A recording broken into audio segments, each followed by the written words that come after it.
ఇది ముఖ్యంగా ఒక ముస్లిం జీవితం కనుక ప్రవక్త ముహమ్మద్ సల్లల్లాహు అలైహి వసల్లం వారు సెలవిచ్చిన మాట ఏంటంటే, మీ ఇంటి ముందర స్వచ్ఛమైన నీటి కాలువ అనేది ప్రవహిస్తూ, స్వచ్ఛమైన నీటి కాలువ నది అనేది ప్రవహిస్తూ ఉంది. ఆ నీటి స్వచ్ఛమైన నీటి నదిలో మీరు రోజుకి 5 సార్లు స్నానం చేస్తున్నారు. రోజుకి 5 సార్లు స్నానం చేస్తున్నారు. ఇక ఇలా రోజుకి 5 సార్లు సమయం మార్చి సమయం మీరు స్నానం చేయగా మీ శరీరం మీద ఎలాంటి మైలా మచ్చ అనేది మిగిలి ఉంటుందా అని ప్రవక్త సల్లల్లాహు అలైహి వసల్లం వారు ప్రశ్నించారు. దానికి సహాబా సెలవిచ్చిన మాట ఏంటంటే, దైవ ప్రవక్త సల్లల్లాహు అలైహి వసల్లం వారు రోజుకి 5 సార్లు మనం అలా స్నానం చేసినప్పుడు మన శరీరం మీద ఎలాంటి మైలా మచ్చ అనేది మిగలదు, అంతా పరిశుభ్రమైపోతుంది అంటే ప్రవక్త సల్లల్లాహు అలైహి వసల్లం వారు అన్నారు, మీ జీవితంలో 5 పూట్ల ప్రార్థన ఉపమానం కూడా ఇదే. కనుక భౌతికంగా ఆ కాలువ ఆ నది లేదు, మనకు కనబడే కాలువ కాదు, మనకు కనబడే నది కాదు. అయితే ఆధ్యాత్మికంగా ప్రతి ముస్లిం జీవితంలో అతని ఇంటి ముందర కానీ అల్హమ్దులిల్లా అందుబాటులో ఉన్న స్వచ్ఛమైన నీటి నది అనేది ప్రతి ఒక్కరికి ఉంది. ఆ నదిలో దేహ యొక్క పారిశుద్ధ్యం మాత్రమే కాదు, ఆత్మ ప్రక్షాళన కూడా ఆ నదిలో జరుగుతుంది, పాప ప్రక్షాళన అనేది ఆ నదిలో జరుగుతుంది అని మహనీయ ముహమ్మద్ సల్లల్లాహు అలైహి వసల్లం వారు ఆ నదిని దేంతో పోల్చారు అంటే నమాజుతో ప్రవక్త సల్లల్లాహు అలైహి వసల్లం వారు పోల్చడం అనేది జరిగింది. కనుక నమాజు అనేది ఓ ఆగని ప్రవాహం. సరే, కనుక మీరు మక్కా వెళ్ళారు, ఉమ్రా చూసి ఉంటారు, అక్కడ జన సందోహం ఎలా ఉంది, ఒక సంద్రంలా ఉంది అది కదా, ఒక సముద్రం, ఒక ప్రవాహం. అర్థం కదా, రుకు చేసేవారు రుకులో ఒక్కసారిగా వాళ్ళు వెళ్ళారు అంటే లక్షల కొలది మంది అల్హమ్దులిల్లాహ్ ఒక అల్లాహు అక్బర్తో రుకులో వెళ్ళిపోతున్నారు, ఒక అల్లాహు అక్బర్తో రుకు నుండి లేచేస్తున్నారు, ఒక అల్లాహు అక్బర్తో సజ్దా చేసేస్తున్నారు కదా. కానీ ఏ ఒక్క కంట్రోల్ చేసే వ్యక్తి అనేది లేదు. కానీ ఇంత అద్భుతమైన వ్యవస్థ అనేది ప్రపంచంలో ఎక్కడైనా ఉందా అంటే చూపించండి అని చెప్పడమే మన మాట. అర్థం లేదా? కనుక అంత అద్భుతమైన విధానం ఏంటి సోదరులారా, నమాజ్ అనేది ముస్లిం కోసం అనేది మేరాజ్ వంటిది. అంటే ఉన్నత శిఖరం మీద కూర్చోబెట్టేది కూడా నమాజే. అయితే ఎప్పుడైతే మనం నమాజుని అశ్రద్ధ వహిస్తామో, అలక్ష్యం వహిస్తామో, అల్లాహ్ సుబ్హానహు వ తఆలా అంటాడు, ఫఖలఫ మిన్ బాదిహిమ్ ఖల్ఫున్ అదాఉస్ సలా. ఆ తర్వాత కొందరు అప్రయోజకులు, కొందరు యోగ్యులు కాదు, అప్రయోజకులు, అయోగ్యులు వారసులు అయ్యారు. వాళ్ళ అమ్మానాలు మంచోళ్లే, ధర్మనిష్ట కళ వాళ్ళే, 5 పూటలు నమాజ్ చదివారు. కొందరు అయోగ్యులు వారికి వారసులు అయ్యారు. వారేం చేశారు, అదాఉస్సలా, నమాజును వారు వృధా చేసేసారు.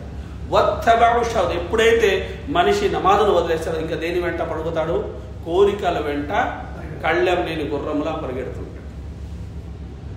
చూస్తున్నారా? కనుక కోరికలు మనిషిని ఏం చేస్తే నమాజ్ చేయకుండా ఆపుతాయి. నమాజ్ ఏం చేస్తుంది, చాలా అనవసరమైన కోరికల్ని కళ్ళెం వేస్తుంది. చూస్తున్నారా సార్?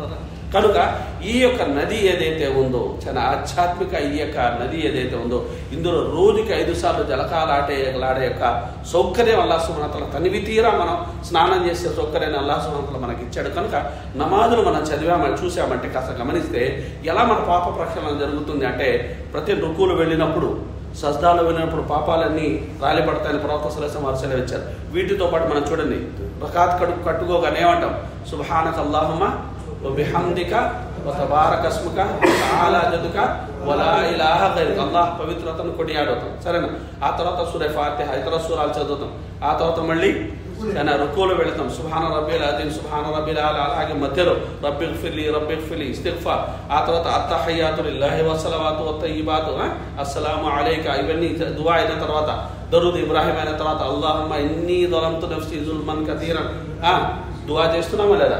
కనుక నమాజులో మనం నిత్యం ఏం చేస్తున్నా అంటే, ఓ అల్లాహ్, నువ్వే మా ప్రభువు, నువ్వు తప్ప మాకు మరో ఆరాధ్యుడు అనేవాడు లేడు, మేము నీ దాసులము, నువ్వు మా ప్రభువువి, నీ అనేక అనుగ్రహాలు మా మీద ఉన్నాయి, మేమే నేరస్తులము, మేమే పాపాత్మలము, మేమే అనేక పాపాలు చేశాము, మేమే అనేక తప్పిదాలు చేశాము, మా వల్లనే అనేక తప్పులు అనేవి దొరికాయి.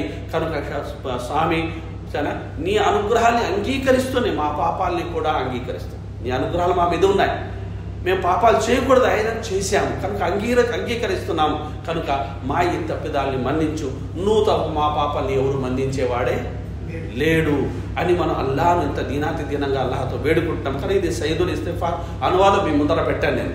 కనుక చెప్పవచ్చే విషయం ఏంటంటే ఇస్తిగ్ఫార్ అల్లాహ్ సుబ్హానహు వ తఆలా ఎంత ఇష్టం అంటే, అరే ఇతను తనకు ఒక ప్రభువు ఉన్నాడని గుర్తించాడు కదా, నేనే అతని ప్రభు అనే విషయాన్ని అతను ఎన్ని పక్కన వల్ల పొరపాట్లు జరిగిన, తప్పిదాలు జరిగిన, నిర్వాకాలు జరిగిన నన్ను వీడి ఎక్కడికి వెళ్ళడం లేదు, నా దగ్గరికే వస్తున్నాడు క్షమించమని. కనుక నేను నీ పాపాలను క్షమిస్తాను, నీ తప్పిదాలను మన్నిస్తాను, సరేనా, నీ పొరపాట్లు నేను క్షమిస్తాను అని అల్లాహ్ సుబ్హానహు వ తఆలా మాట ఇచ్చేస్తున్నాడు. కనుక అంతేకాదు, ఓ దాసుడా నువ్వు ఇలా చెబుతున్నంత కాలం భూమి నిండిన పాపాలతో నువ్వు నాకు వచ్చిన, నింగి కంటే పాపాలతో నా దగ్గరికి వచ్చిన, ఒకవేళ నువ్వు నన్ను ప్రభువుగా నమ్ముతూ నేను పాపాన్ని మన్నించగలనక నమ్ముతూ నన్ను కనుక నువ్వు పశ్చాత్తాపం వేడుకుంటూ ఉన్నట్లయితే నీ ఆ పాపాలన్నిటినీ కూడా నేను మన్నించగలను, నేను ఖాతరు కూడా చెయ్యను అని అల్లాహ్ సుబ్హానహు వ తఆలా సెలవుస్తారు. అయితే గమనించాల్సిన విషయం ఏంటంటే ఇవి చిన్న పాపాలు మాత్రమే.